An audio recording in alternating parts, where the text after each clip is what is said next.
Ibarat air keruh di dalam gelas, kalau gelasnya sudah diam, kotorannya akan mengendap sendiri dan air jadi bening. Ketika air sudah bening itu, kita jadi bisa melihat apa yang ada di dalam air secara netral, secara jelas, dan itu membantu kita untuk selanjutnya bisa memahami kehidupan dengan lebih baik dan berpikir jernih. Ini memang nggak bisa sekali meditasi langsung berhasil. Banyak orang baru bisa menjernihkan gelasnya setelah menjalani praktek meditasi berulang-ulang dan rutin.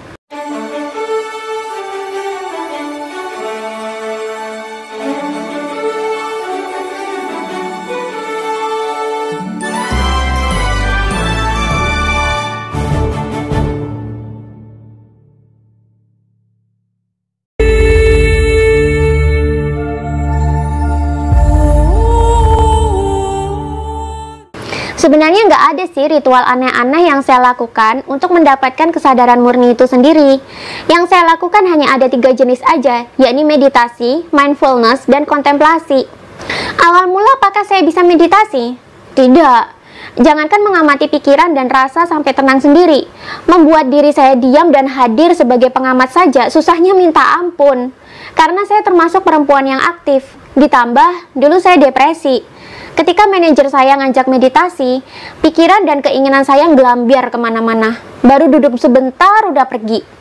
Titik baliknya gimana? Ya ketika saya sakit dan sudah jenuh dengan sakitnya, kepingin banget sembuh, tapi berobat kemana-mana nggak bisa membawa hasil. Jujur saja, waktu itu saya berjodohnya dengan ilmu-ilmu spiritual Jawa kuno. Ketika baca buku spiritual Jawa kuno, saya sampai datang ke kelas meditasi si penulis. Maksudnya, pengen mendalami ilmu sang penulis tersebut. Ternyata sampai kelas langsung meditasi dan saya nggak bisa. Umek kayak kalau bahasa Jawanya. Sampai akhirnya manajer saya harus ngajarin, mulai dari cara duduk, apa yang harus dilakukan selama meditasi, apa yang harus dilakukan bila terjadi fenomena, dan sebagainya. Dari manajer saya pula lah, saya diajari untuk mencapai kesadaran murni. Bagaimana awalnya? Yang pertama, saya disuruh meditasi setiap hari. Walaupun cuma 10-15 menit aja, nggak apa-apa. Yang penting meditasi. Meditasinya gimana? Simple, cuma duduk bersila, bernafas seperti biasa, lalu pejamkan mata. Posisi tangan cari saja yang paling rileks bagaimana. Ada yang rileksnya sambil bersedekap. Tangan diletakkan di depan dada seperti salam namaste. Ada yang rileksnya ditangkupkan di bawah pusar, membentuk lingkaran seperti posisi bertapanya biksu.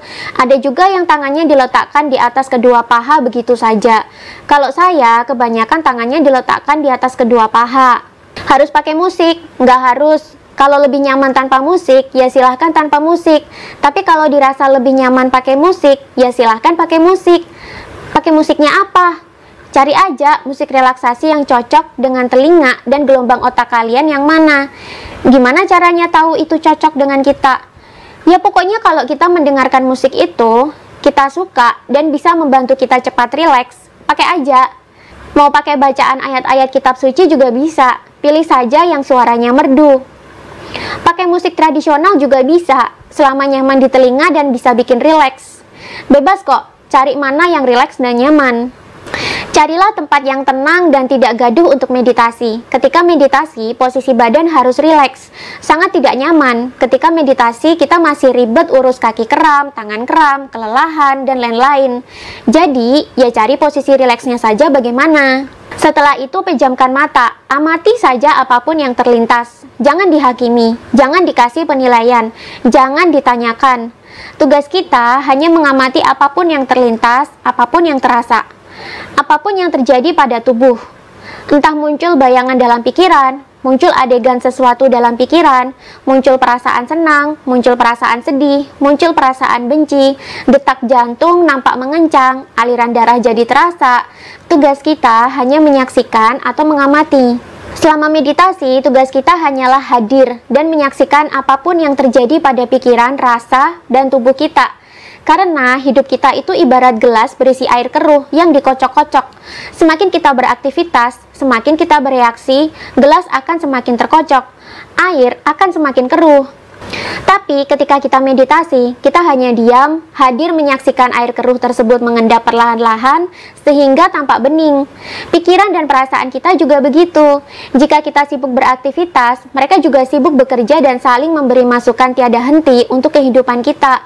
Kalau kita turuti terus ya stres. Karena pikiran dan perasaan itu ibarat anak kecil yang sedang bermain. Mereka aktif dan suka melompat ke sana dan kemari. Kalau dituruti terus ya capek. Ketika meditasi, kita hanya menyaksikan mereka berdua muncul dan beraktivitas, sampai akhirnya mereka tenang-tenang sendiri. Ibarat air keruh di dalam gelas, kalau gelasnya sudah diam, kotorannya akan mengendap sendiri, dan air jadi bening. Ketika air sudah bening itu, kita jadi bisa melihat apa yang ada di dalam air secara netral, secara jelas, dan itu membantu kita untuk selanjutnya bisa memahami kehidupan dengan lebih baik, dan berpikir jernih.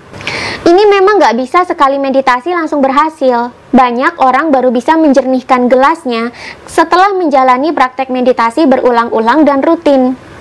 Bagaimana dengan hati nurani kita? Hati nurani kita sebenarnya kerap berbicara, kerap memberi masukan. Tapi karena manusia suka sibuk sendiri dengan pikirannya, sibuk sendiri dengan rasanya, sibuk sendiri dengan egonya, sibuk sendiri dengan nafsunya, maka suara hati nurani itu tidak akan terdengar. Ketika kita bermeditasi, pikiran, rasa, ego, dan nafsu lama-kelamaan akan mengendap. Disitulah kita bisa merasakan keberadaan hati nurani kita, bisa mendengar dia berbicara, dan bisa membaca kebijaksanaan-kebijaksanaan yang dia miliki. Mindfulness ini maksudnya kita selalu hadir secara penuh dalam setiap aktivitas yang kita lakukan. Bahasa singkatnya, enjoy today, enjoy now. Kita menikmati dan menyadari apa yang kita lakukan saat ini dan di sini. Contoh, ketika kita makan, kita kerap makan sambil HP-an, sambil sosmedan, sambil chattingan. Ini adalah kebiasaan makan umum dari manusia. Kalau makan, sambil disambi pekerjaan lain. Jika hidup mindfulness, tidak demikian. Waktunya makan ya makan. Pikiran, rasa, dan raga semua difokuskan untuk makan. Ketika makan, kita nikmati suap demi suapnya. Kita nikmati rasanya. Kita sadari bahwa kita sedang di sini. Kita sedang hadir untuk menikmati makanan. Pikiran kita tidak kemana-mana selain untuk makan. Tubuh kita tidak melakukan kegiatan lain selain untuk makan. Demikian juga perasaan, tidak merasakan hal yang lain selain nikmatnya makanan yang sedang kita makan. Ini juga berlaku untuk aktivitas lain seperti mandi, mencuci, bersih-bersih rumah, bahkan ibadah sekalipun. Inilah mindfulness.